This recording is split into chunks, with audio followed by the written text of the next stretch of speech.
I wrote this book because as a police officer, as I told you, one of my jobs was a public information officer. So I was talking to the media constantly. I was doing press releases, I was doing interviews, I was uh, telling the story of whatever we did at the police department to the public. And we would communicate through any situation. And what bothered me as I got kind of out of the police world and into corporate America is that when things hit the fan in corporate America, they tend to shut down communication. They're the king Mm, of the no comment, the queen of the no comment. The media shows up and they say no comment. And the problem is that creates a vacuum that doesn't kill the story.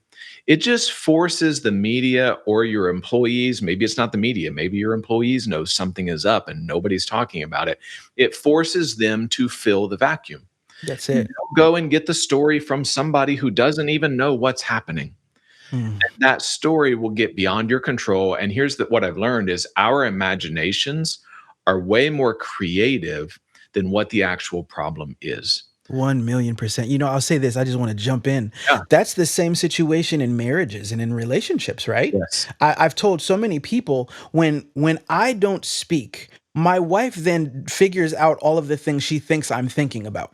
Right? Yes. Your Yeah. imagination will fill that vacuum and fill that space Yep. with its own narrative. So Yep. you tell the story or they tell the story.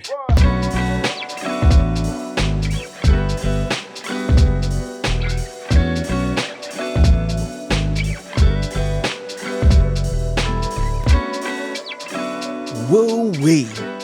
It is another episode of Hope Rising. I don't know about you, but I am getting to this place where I am starting to really look forward to each and every episode, not just because we keep meeting fascinating people, people who are accomplished, people who have a story, but there's something that every time I have these conversations, like my soul gets lifted, my focus gets heightened, my awareness goes to a place where I think to myself, self, where can we go next if I just have another episode and another great conversation? Today is not going to leave you in lack of that, because this guy that I'm bringing on, his story is so fascinating. He is an author of a book that literally just came out that you guys have to hear about, and the story that led him to writing it, the story of his life and his journey, is one that will not only inspire you, but I think what really you're going to get out of this week is an understanding that sometimes in life you have to pivot. Sometimes in life you start a career, you start a journey, it fine tunes you, it hones you, it trains you, it cultivates you. Then what you find over time is that you need to then pivot again, learn more, add more to your arsenal to go to the next level that God wants to take you to. And so this guest that I have this week, his name is Scott Harvey. And what I love about Scott, he's going to tell you about. Like when you start to hear the way he talks and the way that he sees life, you'll just get it. So I think I've probably already said too much. Hopefully I didn't bore everybody. So Scott, I want to go ahead and just welcome you on to Hope Rising. Thank you very much. It's my honor to be here. I'm super excited about this conversation. Absolutely. Scott, we had a chance to chit chat a little bit on Facebook in the weeks that led up to this interview. And one of the things that I love about you is that you are a man of focus, intense focus, and there's a reason for that. So could you tell everybody a little bit about your background and tell everybody about your new book too? Let's just start there. Who are you? How did you get this way of being who you are? And then we'll just go from there. Man, who am I? Well, first and foremost, I'm a follower of Jesus. I don't apologize for that. I'm a husband of over 25 years. I'm a dad to 2 daughters. Those are the kind of the hats that I wear in that order.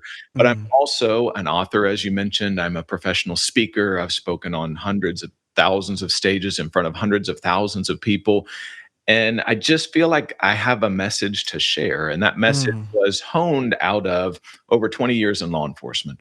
mhm, Because when I got into police work way back in 1998, yes, I'm that old. I got into police work back in 1998, and I wanted to serve. I wanted to make the world a safer, better place. And I got into law enforcement, and I got into law enforcement for that purpose, but I found out it was more difficult than I had anticipated. I had never thought of law enforcement being the cleanup business, but that's what we are. Like People call us when there's a bad day, when there's a tragedy, when there's something, and we come in and all the king's horses and all the king's men try to put Humpty Dumpty back together again. I didn't like that. So I got involved very early on in the DARE program. I started going into schools and teaching fifth graders and seventh graders better decision making so that they can make better choices, so that we would have less cleanup later on and they would live more productive lives. So my career pivoted very early on into prevention focused stuff. And in that, I also got involved in our hostage negotiation team. So I was trained through the FBI that whenever there was a crisis, we were responding with the SWAT team and we were maintaining or we were establishing contact with whoever was on the inside. And in that contact, it was our job to establish rapport and try to negotiate a peaceful resolution to this situation so that their bad situation didn't get worse. I loved being a negotiator because it was a mental chess match. It was a way to get somebody to do what I needed them to do, but make them believe it was their idea. And that was what we did as negotiators. And I got good at it. And then I started doing public information officer stuff, talking to the media. All this to say, Maurice, I spent the last two-thirds of my career easily communicating for a living. I was teaching DARE, I was a negotiator, I was a public information officer. I was doing all of this. And around 2010, I had a friend of mine who was organizing a conference say, "Hey, I had one of my conference people back out." This was a DARE conference that I attended every year, state DARE Mhm. conference. Mhm. She goes, "Do you have anything you can speak about in a month or two?" I'm like, "Well, I was researching bullying at the time because it was a big buzzword in 2010." I said, "I could probably do a bullying presentation." She goes, "If you do that, you'd save me a bunch of hassle. I would appreciate it." So I did that breakout session, Maurice, and the people that were in that session were principals and superintendents, and they asked me afterwards, they're like, "Would you come train our teachers? We would love for you Mm. to do this." I said, "Well, yeah, you'd have to pay for my gas." Like I didn't know how this works. Like cover my expenses and I'm there. And when I went to the school and trained their staff was like, "You need to come back and teach our students. You need to do an assembly and teach our students." So 2010 is when I started speaking professionally. And I knew at the time that I was on a 20-year hazardous duty retirement. So I knew at 2018 I could retire. So I thought, what if this became the retirement gig? What if I just spoke and taught and helped people and served people for the next 8 years using vacation time from the police department until I got this ship close enough to the dock in 2018 that I could step onto it and take off on the next career. So that's kind of how I got to where I am today. I hope that kind of fills in some of the blanks for you. Sure, absolutely. And it seems in a lot of ways like poetic justice to me that your most recent pivot is to becoming an author, right? Mhm. Because what I just heard was that you really learned about the power of words to lead to the power of prevention, right? Yes. The intentionality of how you approached not only those young teens and kids that you were speaking to, but then pivoting to speaking to the teachers as well as speaking to the people in those hostage situations. Mm. The power of words really being a catalyst to change. Yeah. What do you think you've really learned in the last, in these last years of your life about the power of words in communication? I think that's a great question. I am one of those people who picks apart words because words get to a deeper meaning. When somebody Mhm. says something, there's a reason they said that. Mm. I mean, to this day, Maurice, and I look back and I see God's fingerprints all over my life. My favorite movie is Dead Poets Society. Because Mm. in that movie, Robin Williams showed what words can do to motivate and inspire and call people to their best life. And I showed that movie a couple years ago to my wife and my two teenage daughters at the time, and they were like, meh. I'm like, how do you not believe that's the best movie ever? And my wife's like, I think it's a boy coming of age movie. And I'm like, I get that. But the power of words to me are everything. Uh, Mm. if we go way back, God spoke the world into existence. And so words in themselves have power. He changed people's names, He called people differently. For me, when I'm a negotiator or when I'm talking to somebody, I am really, really listening for the words that they choose. Because one, as a negotiator, I will try to mirror back to them some of those words so that we can establish rapport relatively quickly. But then I will make a note of words that they don't like. things they don't like to talk about because I don't want to unnecessarily upset them. So we keep Mhm. a record of things we don't want to discuss. And then we start kind of dissecting their words to get to how we got to where we are today. Mm. That helps us kind of see how do we get them out of this in a way that they save face, that they can maybe stop the damage that's being done actively by what they're engaged in. I've made my living with words. I still make my living with words today. And I believe that words change people. They change people, they change atmospheres, they change situations. Words do so much. Yeah. And I love that you made that God reference, right? Because in the beginning was the word, and the word was with God, and the word was God, right? Yeah. And so when you learn how to pay attention to words, one thing I've said many times is I've sat in front of rooms full of people, um, and I have listened to the words people chose to use and also to avoid. Mm. And many times when I have felt like God has kind of showed me, this is what this individual needs to have a change or a transformation, and the Hmm. tears begin to flow, and they say, "How did you know? You told me. Right. Yes. You told me everything I needed to know." Yes. It's just that people don't often listen to the words we use. That's right. I tell people when we would have people apply for an open hostage negotiator position and when we had people retire or leave the team or whatever, always officers would come in and say things like, well, I'm a really good talker. Like I can sell people on, I can talk my way out of this and that. I'm like, well, that's great, but I've never talked somebody into doing something, Mm. but I have listened them into doing something. Ooh, say that one more time. I've never talked somebody into doing something, but I have listened them into doing something, which is exactly your point, Maurice. They will tell you what you need. You've just got to be able to hear it. And then you've got to kind of on your feet think, how do I leverage this to help them? Mm. Because it sounds like manipulation to say, I'm mirroring to them, I'm using their language, I'm trying to get them to do what I want. But ultimately, Maurice, that was easy because what I wanted was for them to be safe, for the Mm. hostages to be safe, and for my officers to be safe. And if Mm. I could get them to that conclusion and make them think that's their idea, then I don't feel like that's manipulation at all. I feel like Mm. that's in their crisis, they can't see that resolution. I can from the Mhm. outside looking in. And so steering them to that resolution by listening to what they've said throughout the whole conversation, and these will go on for hours. Mm. What they're saying, listening to that gets me to the conclusion I need them to be at. Mm. I hope you guys are already hearing why I thought Scott's message was so important. And we'll talk a little bit later about his new book. But the reality is, how many of you that are CEOs, business owners, administrators need to listen more to what the people who you're trying to move in a direction, the power of listening versus the power of threats. We talked about manipulation. I've known a lot of leaders who feel that the only way that you can move the needle is to manipulate the needle. Well, the truth is that manipulation and cultivation both require you putting your hands on the thing and getting your hands dirty.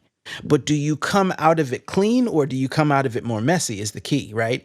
And what I'm trying to do is to cultivate, to listen to people, to understand that yes, I'm going to have to be a part of the solution. But am I part of the solution where I come out feeling gross and disgusting because Mhm. I'm really just doing things that aren't right and are immoral? Or am I a part of the solution where I'm listening to you, I'm listening to your words, and in some ways I'm then acting as a mirror to show you so that in the end you get what you really want, not Mhm. what you think you want. Yeah. And that sometimes is the key. Yeah. Yeah, that's huge. We helping people be the best version of themselves, that's almost cliche today, but that's what it's about. Mhm. Whether you're negotiating, whether you're teaching, whether you're speaking, calling somebody to a better version of themselves. Mm. So let's talk about your journey to becoming, the best version of you. Mhm. So did you always want to become an officer, as a kid? Like what did little Scott want? And what was the journey that kind of took you there? And as you tell that story, is there a moment that you can think of that really forged your character, or forged who you have become in a way in your childhood, in your teenage years? Is there a moment that you think of in that part of the journey? As long as I can remember, I wanted to be a police officer. Mm, It was just one of those things. My older brother was a volunteer firefighter from the time he was like 18 years old. He's 2.5 years older than me. I thought this would be a cool, public service type thing. So I always wanted to be a police officer, but I also remember in middle school when the people came in and did the school assemblies, and I would sit there and I'm like, that is a cool job. Like, I would love to have that job. But at the time, I didn't have any stories. Like, I didn't have any content. I was just like a middle school, high school kid, just thinking that's a pretty cool job. Like, when I watched Michael Jordan play ball, I'm like, that's a great job. I don't play ball. Like, I can't dunk. I'm not Michael Jordan, but that's a cool job. And I feel like at the time, looking back on it now, I feel like God kind of pulled back the curtain. It was like, this is what I have for you, but it's going to take a minute to get there. Because what I did over my time at the police department is I developed proven tactics that work. The communication strategies that I teach corporations today, they work. They work in a hostage negotiation, high stress, high crisis environment. They're going to work with your coworkers. They're going to work with your family. They just work. So I developed that, and I developed stories. mm, Maurice, we have taught principles with stories since before there was written word. of course. Long before we were writing on cave walls, we were passing on stories, parables, because we wanted to teach a principle in a way that people would remember it. And so in my job at the police department, I just collected stories. And now in the world of social media, I am collecting potential tweets, potential posts, potential Instagram posts. And I tell my wife, I said, I put them in my brain, I roll them around like a rock tumbler. And sometimes they get polished enough to where I feel like I can share them. Sometimes they just get kicked out. That's just not Mhm, a thing that I need to be discussing. But mhm. I just, over my time, it took 30 years from the time I was in middle school to when I was on my first stage, close to it, 25 plus years. And in that time, I didn't realize I was waiting. I just had been, you see your life in the rearview mirror and you realize this was kind of a vision of what I could do if I applied myself to it. And so, that's what I do today. And I love being on a stage. That's not work for me, that's playtime. The booking, the travel, the billing, all of that stuff, that's the work that allows me to play for an hour or two at a time on a stage in front of thousands of people. Mm. What a fascinating concept. And, it's interesting that I've had so many different types of guests, even in the beginning of this first season. And one of the things that I'm noting is that I continue to have what I call storytellers. Mm, Okay. That there is something about people who inspire others and motivate others where God seems to make them people who are great storytellers. If we talk about your time, with the police department, mhm. you begin to see the ends of stories as they play out far too often, is what you described, right? Right. And so then you say, well, how do I become a part of earlier, becoming earlier in the narrative? Mhm. And you begin to teach people the possibilities of where their story can go. We all remember choose your adventure, right? Yes. And then when you pivot away from there, now you are meeting a person in the worst chapter of their story, but you're letting them know the story doesn't have to end today. Mhm. And so there it is as though God has purposely let you understand how important your ink is inside of a book.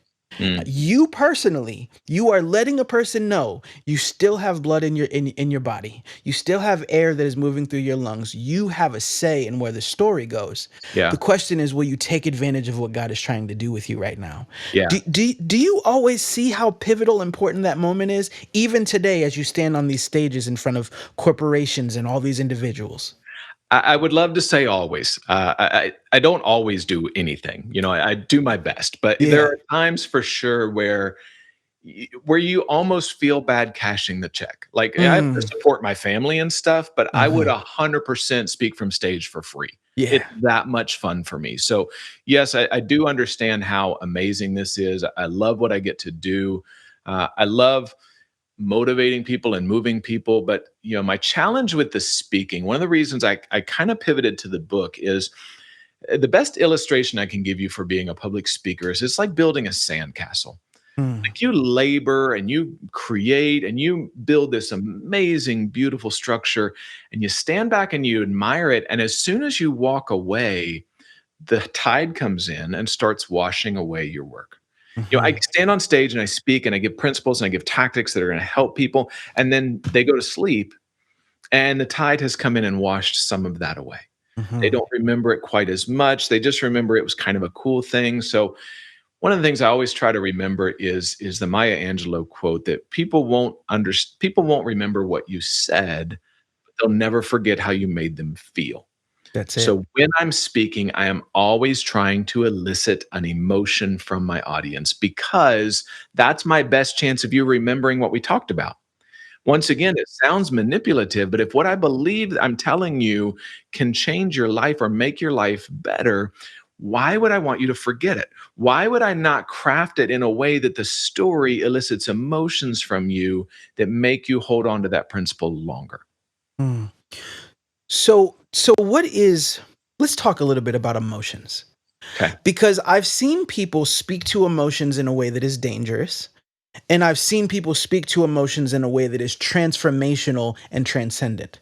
And Yes. so how do we know the difference? Because I'm like you, okay? One thing that I've said is I am not the greatest speaker in the world, but when I speak, you're gonna feel me. Yes. Yeah. Especially if you're the person that God has me here to speak to. There's Yes. going to be something that resonates with my words that is just different. Yeah. What is it about emotions, and how do we learn how to interact with emotions in the healthiest way possible to have transformation? So any good thing can be manipulated and can be abused and can become a bad thing. Mhm. I carried a gun for 20 years. I never shot anybody. I never had a reason to. I had it out on more than one occasion, but my gun never killed anybody. It never stopped anybody. It was a tool that I used. I could have used that gun to hurt people, to abuse people, to scare people. It's a tool. Story is a tool. Story can be used to hurt people or it can be used to help people.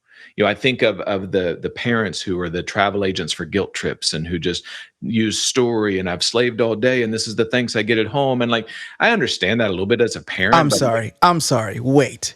Did you say the travel agents for guilt travel trips? agents for guilt trips, man. I used to deal with these parents at the police department. Like I would deal with their kids, which would bring them into my orbit. And like Oh, I man. would want to push Junior out of the room and just talk to mom and dad and be like, Right. you are why we're here. You understand that, right? We Mm. parents would call us and I got a call one time as a police officer for an out of control 6-year-old. They called the police. So I showed up and they're wanting me to scare Junior. They're wanting me to threaten Junior. I just told Junior to go out and play with his brother and sister. I talked to mom and dad. I said, if you don't get this under control today, Mhm. when they're 16, you won't be able to control them. Mhm. And they're like, well, they don't listen to me. I'm like, because you don't make them listen to you. You have to. Your words need to have weight. They need to have value.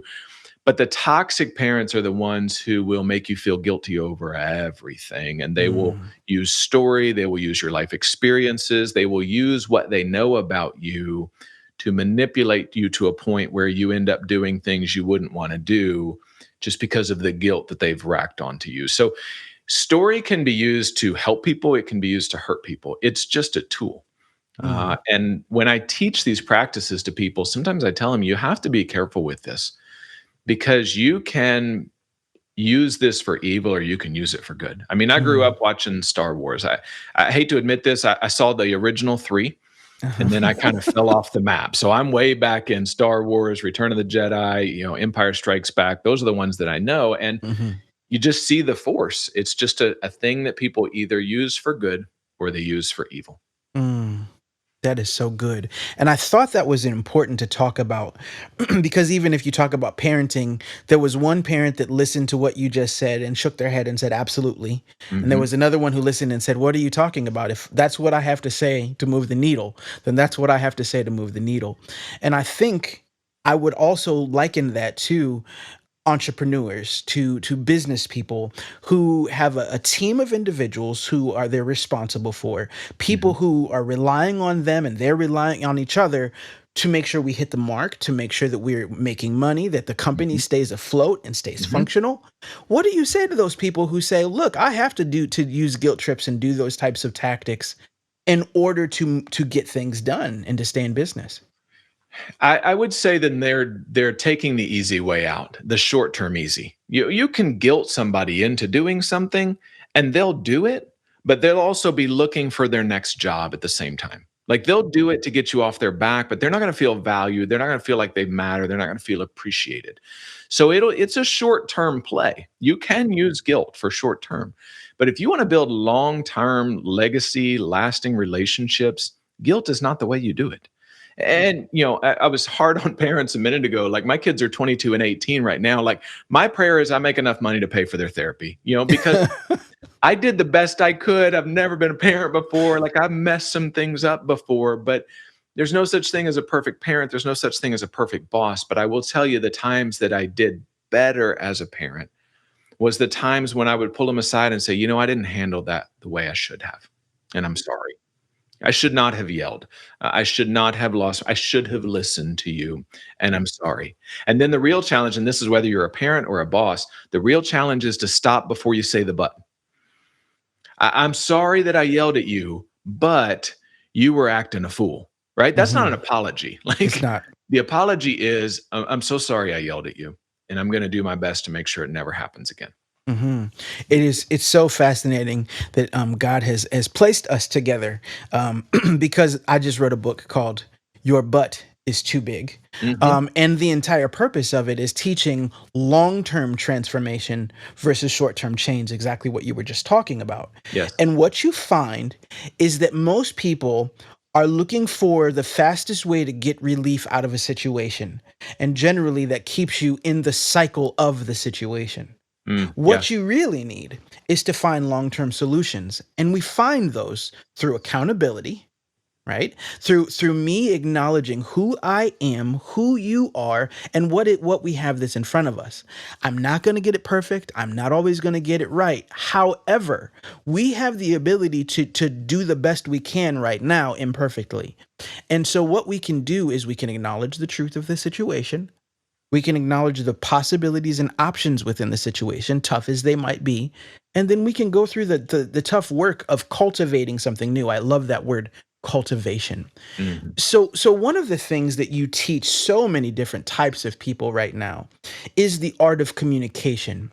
And yet one thing that we know for sure is that it's the words that don't get spoken that have the greatest impact on situations and individuals. Mhm. You have just released, as of not while filming. You haven't actually released it while we're filming, but by the time everybody's listening to this episode, you Yeah. have now released your new book called Silence Kills. Mhm. So can you tell us a little bit about what inspired the book? Tell us a little bit about the pivot. I know you were writing something totally different before that. Yeah. So take us on that journey, and why is it that silence kills? I wrote this book because as a police officer, as I told you, one of my jobs was a public information officer. So I was talking to the media constantly. I was doing press releases, I was doing interviews, I was uh, telling the story of whatever we did at the police department to the public. And we would communicate through any situation. And what bothered me as I got kind of out of the police world and into corporate America is that when things hit the fan in corporate America, they tend to shut down communication. They're the king Mm, of the no comment, the queen of the no comment. The media shows up and they say no comment. And the problem is that creates a vacuum that doesn't kill the story. It just forces the media or your employees, maybe it's not the media, maybe your employees know something is up and nobody's talking about it. It forces them to fill the vacuum. that's They'll it. go and get the story from somebody who doesn't even know what's happening. Mm. That story will get beyond your control. And what I've learned is our imaginations are way more creative than what the actual problem is. 1,000,000%. I'll say this, I just want to jump in. Yeah. That's the same situation in marriages and in relationships, right? Yes. I've told so many people when I don't speak, my wife then figures out all of the things she thinks I'm thinking about. Right? Yes. Your Yeah. imagination will fill that vacuum and fill that space Yep. with its own narrative. So Yep. you tell the story or they tell the story. And then the brain has to be right as a survival mechanism. So our brain will look for all of the things that reinforce what we believe to be true. And we Mhm. won't even notice the things that show what we believe is actually false. And so Absolutely. we will come to this conclusion, and then confirmation bias kicks in, and we will find all of the things that make that Aha! the only logical solution. That's it. And then when they explain to us what happened, we almost feel like they're covering up because we're so far off from where we thought they were. They're in Mhm. such a different area. We're like, there's no way that's possible because of this, and this that I've kept score in my head That about. I've uncovered through my secret agent work, right? Yes, exactly. Yes. And what bothers me even more, Maurice, even outside of the corporate world, is we're living in a world who is telling us what we can and can't talk about. Mm. And they're just deciding that because the cancel culture world that we find ourselves in today, and this has been going on for a long time. Like, we've been trying to erase history for a long, long time. Come on. But we live in a world that says you can't talk about mental health. Mm. You can't talk about race relations. Mhm. You can't talk about these things because you might offend somebody. Come on. And what I find is my silence, or the more I try to tap dance around a sensitive topic, the more Mhm. offensive I become. Because Yes, I'm yes, trying sir. to spare feelings, because I genuinely don't want to hurt people. But if I tap dance around it or I ignore it altogether, that's more hurtful than if I were to say the wrong thing. Because silence communicates apathy almost every time. The thing I Mm. say in my presentations, the thing I say in the book is silence without rapport feels like we don't care every time. This is why my wife and I have been married for 25 years, can be on a road trip for hours in the car, and we can go for an hour and neither one of us says a word and the other one doesn't think they're mad, because we have thousands and thousands of hours of communication. We have a relationship, we have a level of rapport that will support that type of silence. Mm. But in a work environment, in a corporate environment, and something like that, like, you don't have that type of rapport. And so when you're silent with your team members or you're silent with your customers, they're going to start feeling like you don't care really Mm. quickly. Hey guys, listen, I know we're right in the middle of this video. I promise you I'm going to get you right back into this amazing interview. But before I do, I needed to make sure you guys knew about my new course that is going to be launching July 22nd and 23rd. That's right, I'm taping it, filming it live July 22nd and 23rd, and I would love for you to be a part of it. I'm going over the 8 modules of Your Butt is Too Big. We're talking about how to heal from past pain that has come from trauma, drama, disappointment, whatever you've gone through in your life. This is a course that is going to push you, I believe, into the next level of your life. I'd love for you to join me. It's $100 off the course if you sign up now, yourbuttistoobig.com/course, or you see the link down there in the description. But I would love to have as many of you as can be there. And listen, maybe one of you is listening right now, you're watching right now, and you're thinking, I'd love to be a part of it. I can't even afford it. Listen, I'm gonna tell you this right now. You email me, Maurice at mauricefmartin.com. Maurice, I need a partial scholarship. I can't even afford this, but I need this course. Listen, I believe I work for the Lord. I'm here to make a difference and an impact. So if you need some assistance, you need some help, hit me up. I'm willing to do what I can to make a difference. Let's work together to see your life change. All right, that's it. I'm not going to hold you guys back any longer. Let's get back to this episode. And I want all of you guys who are listening to this, right? You men and women who are listening to this, who have someone who is called to you. You might be a pastor, preacher, teacher. You might be an entrepreneur, CEO, COO, whatever it is that you are. What is it that your silence is communicating to the people who are looking to you and Mm, looking up to you? That is so valid and so invaluable. And so as you teach this lesson and as you share this, some people would be listening to this and they would say, but the reason that I'm silent is because I'm focused. The mm, reason that I'm silent is because the only way that I know how to be efficient is to be quiet. mm. So what do you say to those people? How do they still function on their highest level while at the same time providing this full service to the people that they serve and who serve them? That's a great question, and I teach my clients all the time when I coach people. One of the things we get in trouble with is when we assume motivation.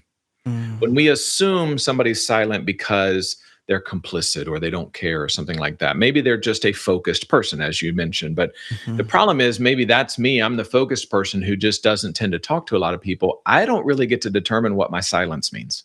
mm, That's interpreted by the other people, the people who are around me, and they may never ask for clarification as to why I'm silent. I think what you can do if you're like in a cubicle farm with people or you're on a team with people and you can just say, I have my headphones in to help me focus. If you need to talk about anything, you come to, and there's nothing I'm working on that's more important than you needing something. So you come let me know. But I'm distracted. I'm the king of distraction, Maurice. Like I wrote my book in coffee shops because I have to be around people. But if the conversation at the next table was interesting, I'd have to put my AirPods in because they cancel the noise because I'm distracted by the conversation. So, and I would want to interject, like I would want to get involved in this conversation with people I don't know. Like, I'm that guy. But the AirPods would focus me, but I would still be around the hustle and the bustle of the people, which as an extrovert, I need. So telling people that these are just here for focus, but if you need something, man, all you got to do is let me know and I'm here. You're giving people permission ahead of time to disturb you. Right. mm. And if it becomes too much, then that's just a conversation you have with that person. Listen, man, I love talking to you, but I'm behind. I got to get some stuff done. Give me an hour and we'll connect for coffee. Give me 2 hours. Growing up, Maurice, I don't know if you had timeouts like I did growing up. I got spanked more than one occasion. I've survived, lived to tell the tale. I got timeouts a lot. And in Mhm. my day, the timeout was the worst punishment ever because in my bedroom was nothing but a bed and a window. There was Mm, no Xbox, there was no computer, there was no nothing, there was no mhm. phone, right? He said Xbox. We know you didn't have an I Xbox in your didn't. I had childhood, an Scott. Atari. I I had know. an Tell the Atari. truth, Yeah. Scott. I already knew. I said that's the wrong era, Scott. I had an Atari, but I wanted something your listeners would identify, and if I say Atari, they're like, "What's that thing?" But but I thought it was a horrible punishment, and what I learned as a parent, Maurice, is that there are times where it's the only thing that keeps me from doing something really hurtful to my kids. Like, I Mm, call a timeout when I've had enough, not when mm, they've had enough. So when mm. they were little, I Whew. sent them to their room. Just go to your room. Go to your room and I will settle myself down for 20, 30 minutes. And more times than not, Maurice, I would go back to their room and apologize. And I bring this up in the work setting because sometimes we just need a timeout. Sometimes this person's on our last nerve. They've asked a ton of questions. You're like, man, you're needing a lot right now. And I don't have a lot right now. Give me an hour. And then in that hour, you take a walk, you listen to some music, you got something done on your to do list, you accomplish a goal. And then your brain kind of settles down, and then you can go and have that conversation. Timeouts are really healthy. But the danger is a guy like me who doesn't like conflict, I really don't like conflict, the timeout can go on indefinitely.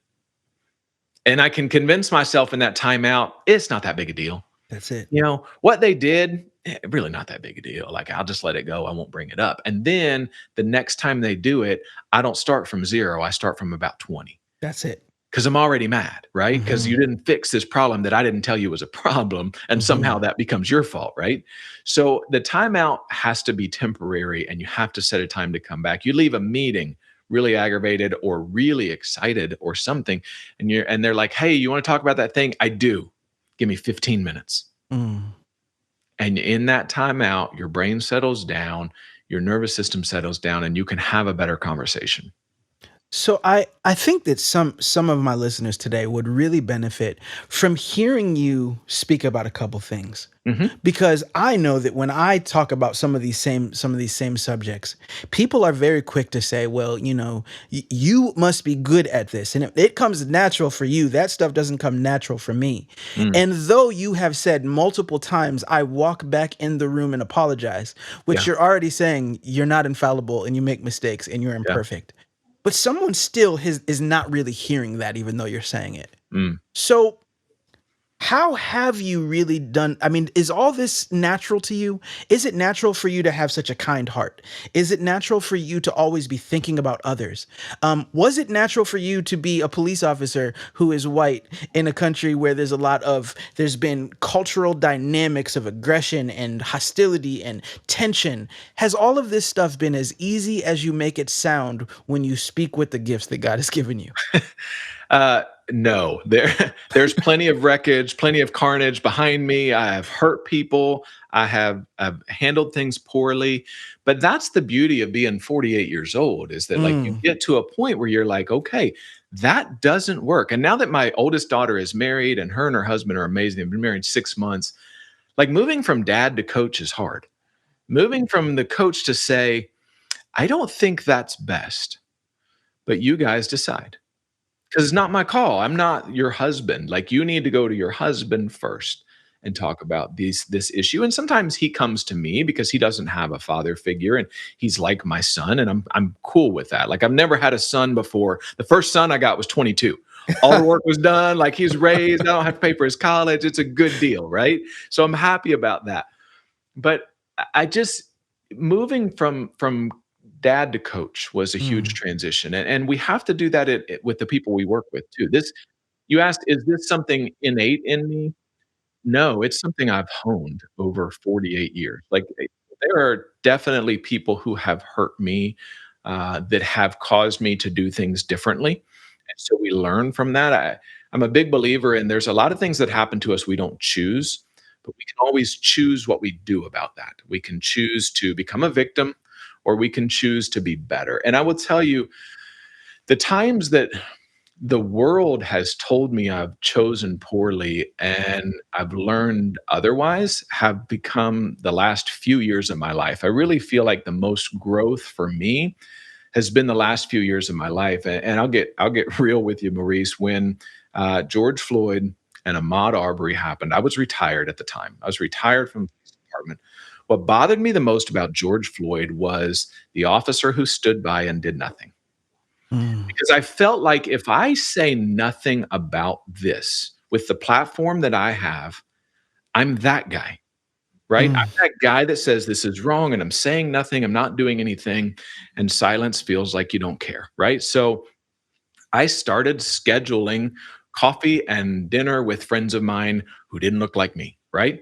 I had coffee with my black friends. I went into their house and sat on their porch. And when I shared that stuff on my platforms, I was told I shouldn't do that. I was told that was rude of me to go and seek out my black friends and have these conversations, and I had never thought it to be rude, nor did they, interestingly enough. They were like, "Thank you for having these conversations because 'cause we've never been a police officer. We can mm, learn from each other." Like, we didn't have each other's lenses. mhm. Beautiful conversations. We gave each other permission to say the wrong things in an effort to get to the right conclusion. Say that one more time. Somebody needs that again. We gave each other permission to say the wrong things in order to get to the right conclusion. These were Mhm, not acquaintances of mine. These were friends that I could have a conversation with and then I could learn from. And when I shared that, I was told that that wasn't a good thing for me to do. And it really bothered me. And when I speak at these organizations, I'll bring this up and I'll say, you need to be having these conversations if they're necessary, right? Because difficult conversations, the things that are easier to be silent about, if we go into those conversations, the other side is better. It's awkward. And you can say that in the beginning with a team member, you got to call in because they're not doing their job. You say, this is going to be awkward, but I want you to be successful. And in order to do that, we got to push through the awkward. there it is. And I can tell you at some of my presentations, I have seen the feedback from people, and two people that I know of have said, this conversation could be offensive to our people of color that work here. Mm. And what bothers me the most is those were from other white people. Like, why can we not talk about this kind of stuff? My daughter is married to a black man. Like, this Mhm. is a part of my family. I don't care. He's a man that loves her and loves God. Those are the requirements to marry my daughter, You right? said there's some requirements. That's And he that's the fulfills them. list. It's a That's it. 2-prong list. You gotta Come love on. God and you gotta love my daughter. Other than that, I don't care, right? Mhm. That's the end of the list. And so, I guess my point, Maurice, is that I feel like these have been the healthiest conversations of my life, Mm. and people have told me I shouldn't have had them. Mhm. And I think that's where we are because that's why these things are deteriorating, whatever that is. These things could be that thing at work that's just getting worse. Why is it getting worse? Because nobody's talking about it. Uh, Mental health in the world today is a crisis. It's a crisis. And I have a presentation I do at organizations about my panic attacks in 2020 for the first time in my life. Police officer, big, tough, macho guy having panic attacks, right? Wow. This is something we have to talk about. And I share it from stage. And my wife and I had a conversation before I did this. She goes, do we really want to be the guy who talks openly about their mental health struggles? I'm like, we have to. We have to because on the other side of awkward conversations is healing. And when I have brought those topics to organizations, to conferences, to businesses, the people that have lined up and said, you just told my story. Mm, You just gave me permission to seek out the employee assistance program, yes. to do this, to get the help train rolling. Because, Maurice, I have been in schools post student suicide, and it's horrible. I would much rather be in there pre-crisis to say, you know what, we're all dealing with mental health struggles, but there is another side. There's an end to that. It is not a for the rest of your life thing. It is a season that we've gotten really good at helping people through if you just let us know what's going Mm. Scott, I'm a little mad at you right now because I was just about to start the wrap up process and you said something and now I have to ask you a question about what you said on. Do, because it was so good. do. And I'm almost doing a little bit of a pivot, but it's needed. Okay. You said, my wife and I had a conversation and she said, do we really want to be the guy that? Yeah. There was so much in that statement. Right? Because we understand these wedding vows that two become one, Mm, right? There are some marriages where the people look at each other and they go, "You do what you want, it's on you." yeah. And then there are some marriages where the husband and the wife, they look at one another and the wife says to the husband or the husband says to the wife, "The decision that you make will affect both of us. Hmm. So let's make sure we both have some stock in the game Yes. and let's make sure that we want to be that man or that woman as we move forward." Yes. There was so much in that statement and I didn't want to pass over it too fast.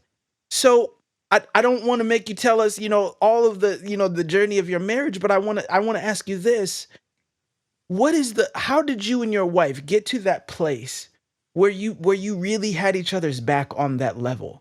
Like how does a couple get there? I know that Yeah. there's all these things that people want to go to you for, and they want to bring you in already because they've been listening to this interview to have you speak to their employees or to speak to their upper management. But some Yeah. of them also have broken relationships and broken marriages. Right. They need this. Right. I think, for me, Maurice, it goes way back. Like my dad's dad left my grandma with five kids, like divorced my grandma with five kids. He was a pastor of his church and he had a thing with his secretary and they got married and lived happily ever after. My dad left my mom with three boys for somebody he met at work. I saw a pattern developing. And so I guess what I always say, like I said, you can't choose what happens to you, but you can choose what you do about it. So when I was in college, Maurice, if I went out on date one with somebody, I couldn't go out with somebody number two until I knew there was not going to be a date number two with this first one. Not that there was a lot of people lined up, not to make it sound that way, but my brain is Wait, did you just flex? no. Did you just I flex said real quick? there was He not said a lot of people. I heard not that there wasn't a lot. It sounded No, like a not soft that there flex. was. Sorry, it was not a flex. Trust me. And so, my brain is wired for that. Like this is going to be forever. And my wife and I had this conversation, and we were married about 8 years when we got involved teaching the pre-marriage class at our church. So engaged couples, this is what we found that works. This is what we found that doesn't work. Those type of things we're sharing, because there's something fun about being married for a lot of years and then hanging out with people who are still like, you hang up first. No, you hang up first. Like they're in that stage of life where the rose-colored glasses.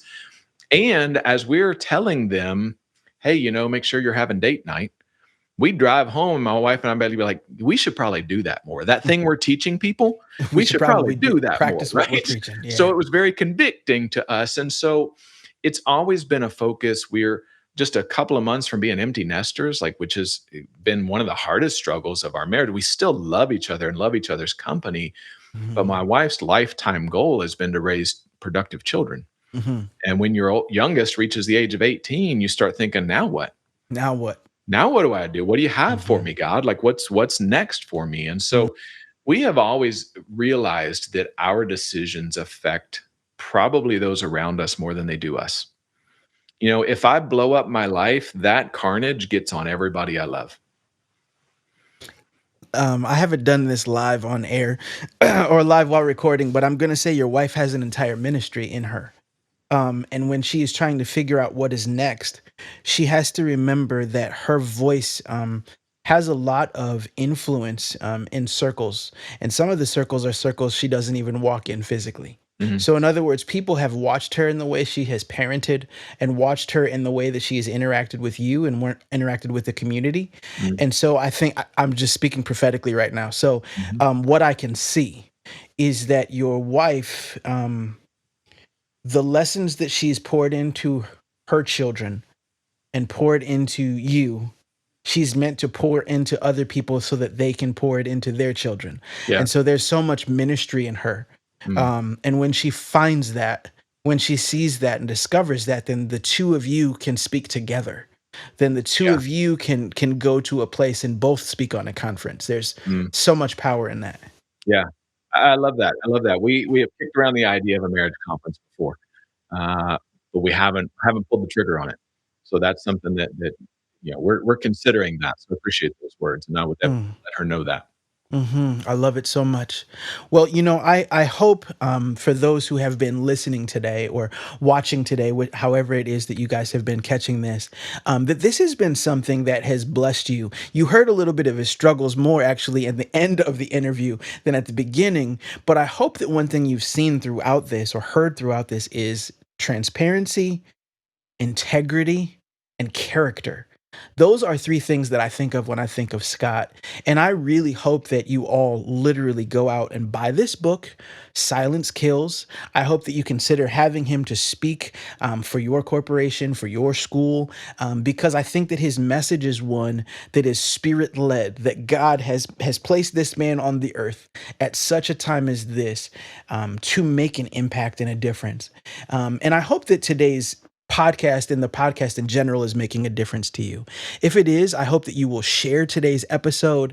I hope that you subscribe to our podcast, whether you're wherever it is that you're listening. Subscribe there. Subscribe on our YouTube. Subscribe on every platform that we show up on. And if you haven't yet, go back to some of our previous episodes. Listen, leave comments, and let us know who else you would like to see us interview in the future. So, Scott, as we wrap things up today, one more question that I have for you. I have two, but one major one. So, one thing that I ask every guest is this: I want you to pretend that 100 years from now, a person walks into a museum, and it is a museum of the past, and they walk into a section of the museum that is labeled hope. And within that museum, there are time capsules. And so they open up one of the time capsules, and it is the time capsule of Scott Harvey. And they see a book there, and they see a badge there, and they see a dare ribbon. I don't know what it is. They see some things that are artifacts of your journey. They then see a little screen, and they have this clip. And this is what you leave as your lasting mark on the world for what you have to say about hope. What would you share with that individual? That's a great question, and an on the feet question. And I will say, hope is the hope for what you, or the belief in what you don't see. That's what hope is. And there's a lot of things we don't see. I don't see God, but I see the effects of God. Just like I don't see the wind, I see the effects of the wind. I hope that my life resonates with other people and empowers them to share their hope, Mm, because I don't need more people doing Scott Harvey. I need people doing who God created them to be. And I believe one of my purposes is to empower people by being my authentic self, to empower people to be their authentic self. Because The verse that always gets me, and I can't quote it for you for sure, is, always be prepared to give a reason for the hope that you have when you're asked. Mm. And I believe if I'm not being asked, it's because I don't look any different than the rest of the world. So I want to live my life in an authentic way in a world that values authenticity but doesn't practice it. And I hope that's what sets me apart from the rest of the people. Thank you so much for that answer. And so, somebody who wants to find you, they want to book you, they want to get your book. What is the easiest way for someone to find you online? Easiest place is speakingofharvey.com. There's links to all of my social media channels. There's a link to my book. There's a link to all the things that I produce go through that site. And there's a contact Scott button and reach out. We can have a free talk about what it looks like to bring me into your organization, to talk to your business, your church, your youth group, whatever it looks like. Let's have a free conversation and see how I can help. Well, I hope you guys will take advantage of that. A free conversation. Not a lot of individuals do that when they're on a level like where Scott is. And so I hope you guys will take advantage of not only the wisdom from today and the lessons from today, but also, as if you can't tell, he has so much more to offer. And I hope that today, for everyone who's listening or watching today, was a reminder of how much you have to offer as well. Sometimes you will find out how much you really have to give after a pivot, after a change, after a transformation that is required in life. But I hope today was a reminder that it's all possible, especially when you lean on a power that is greater than you. So, Scott, I just thank you so much for joining me today. This has really been a pleasure. Thank you very much. I've enjoyed it.